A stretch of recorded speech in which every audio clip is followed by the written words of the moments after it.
What's up, YouTube? This is your boy Thomas back again with another rendition of Truth Be Told. This week there's not a whole lot going on in the news except for the same old crap about the stupid protests and all the cancellation and the far left attacking Trump and the right. It's a big clusterfuck and it's retarded and stupid. Anyways, this week I wanted to go over with a show I just got done binge watching, probably for like the second time. I'm not sure. It was one of my favorite shows, and there really isn't anything really good on TV hardly anymore. So I ended up binge watching again. If you're into like mystery detective shows, this is probably one of the best detective shows there is. It's called The Mentalist, and it stars Simon Baker. He's the main guy. It ran from 2008 to 2015. It had 7 seasons. Most of the seasons were about him trying to catch a serial killer named Red John. About midway through season 6, that finally ends, and then they kind of do something else for the last half of season 6 and season 7. They start off as the CBI, which is California Bureau of Investigation. Like I never even heard of that crap before when I first saw this show. I was like, really? Why do they have their own thing, bureau? It was dumb. Anyways, halfway through season 6, they end up joining the FBI, and then for the rest of the show, through season 6 and season 7, they're working with the FBI. Now, the first few characters you start off with is Kimball Cho, Grace Van Pelt, and Wayne Rigsby, and of course Teresa Lisbon.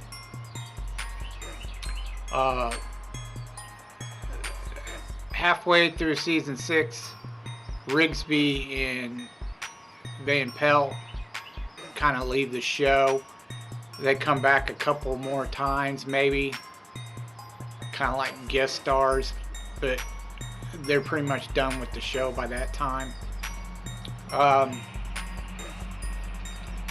The story is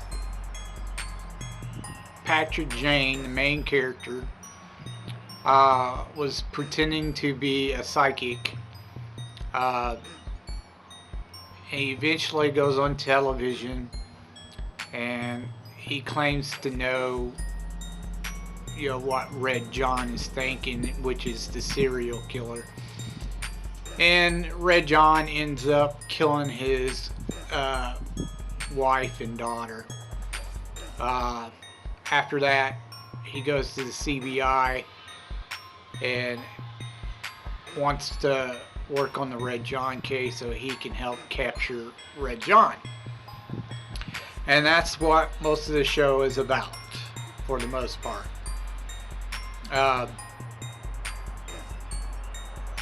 Like I said, until you get to season 6, where he eventually catches, well,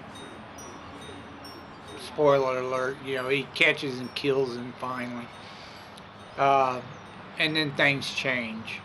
He ends up joining the FBI, and you get 2 new characters. You get a black guy named Abbott and a woman who calls herself Agent Fisher. Now, Agent Fisher doesn't stay. She leaves right after season 6, and you get a new person in on season 7 called Vega.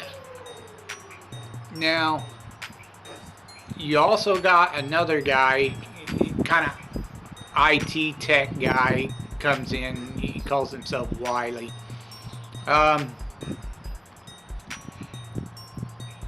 The show, it's very interesting to watch him mess with people. It's funny, it's hilarious to see the things that he does to people to catch killers and stuff. And that's what makes the show. I'm not real into a lot of, crime shows or detective shows where they take it so seriously. There's no comedy or anything. It's dull and it's boring. Like Criminal Minds and CSI, there's hardly any comedy, any sparring with people on the show. It's very boring, very dull and bland. Another good show like this one was Monk. Monk was really good. I would say it was almost as good as this one. Not quite, but Monk was pretty good too. And there's another one called Lie to Me. It didn't last very long. That's kind of sad to see that because it was actually a really good show too. A lot of people mention Psych. I only like Psych to agree. I watched Psych too, but the main character, the main guy, he just got on my nerves and rubbed me the wrong way. I didn't like him. I didn't think he was funny. The black guy's what made it funny, that show. But anyways, like I said, if you're into a really good mystery, comedy, action show, check out The Mentalist. I promise you, you will not regret it. 2 thumbs up. One of the best detective shows there is. Okay, let's move on to your B-movie reviews. Alright, movie-holics. We've moved on to Sci-Fi Week.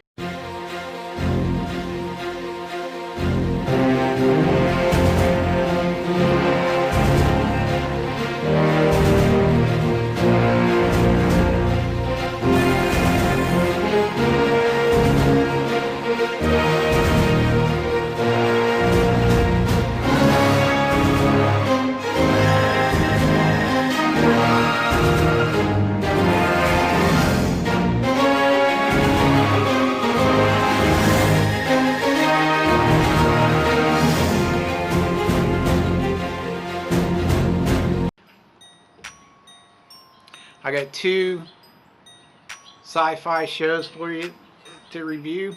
The first one is called, I'm not sure if many people have heard of this. It's called Electric Dreams.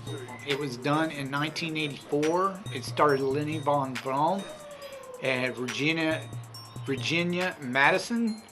It only made about 2 million worldwide. It didn't do all that well, but it's kind of an iconic movie.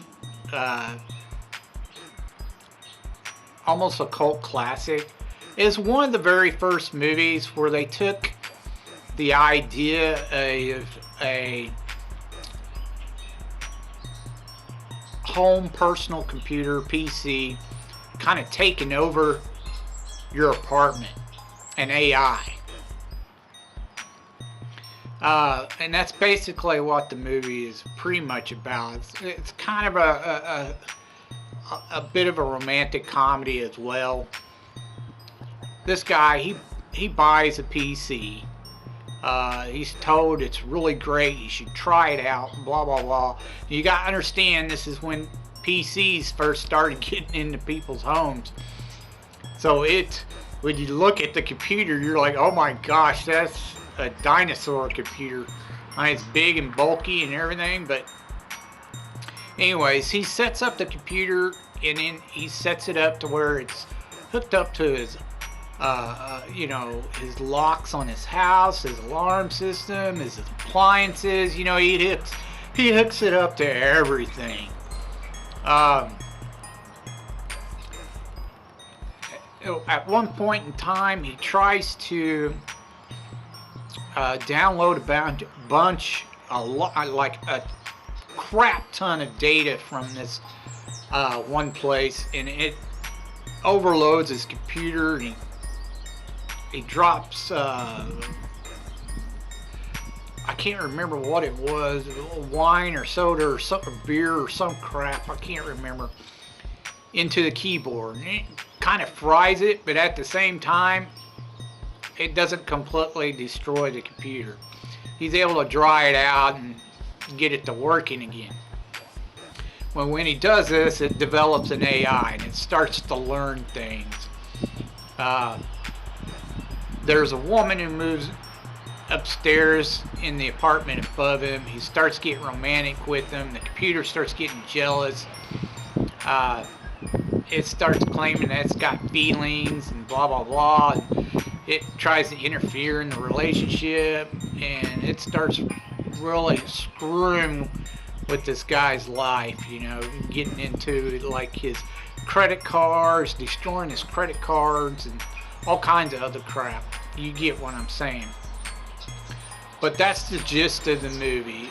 In the end, the computer sacrifices itself so he could have the girl, and that's the end of the movie.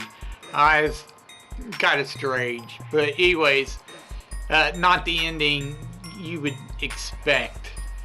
You'd think the computer would just kill him off. But anyways,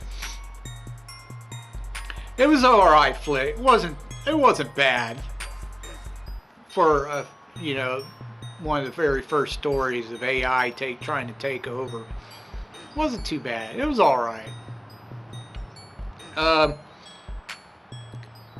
Special effects, they're really cheesy. I give it a 3 for effort. They've tried, but it's early 80s computer graphics, so it was pretty cheesy. The acting, the acting was alright. I'll give it a 3. It wasn't that bad.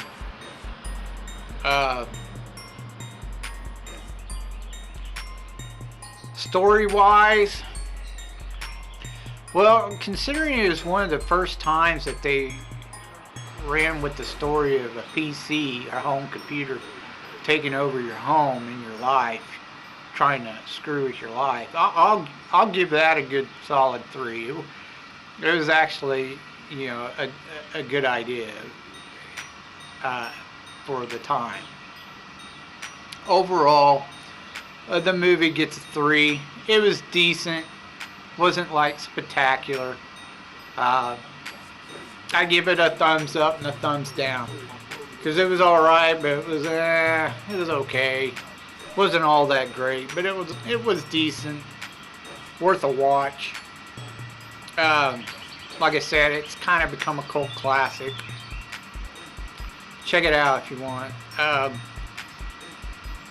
The next one I want to talk about is called The Rocketeer, and it was done in 1991. It starred Bill Campbell and Jennifer Connelly, and it made about 47 million worldwide, so it did okay. It did all right for itself. This is also a Walt Disney production, before Walt Disney became shit. So this is based off a comic book character that didn't start until like 1982.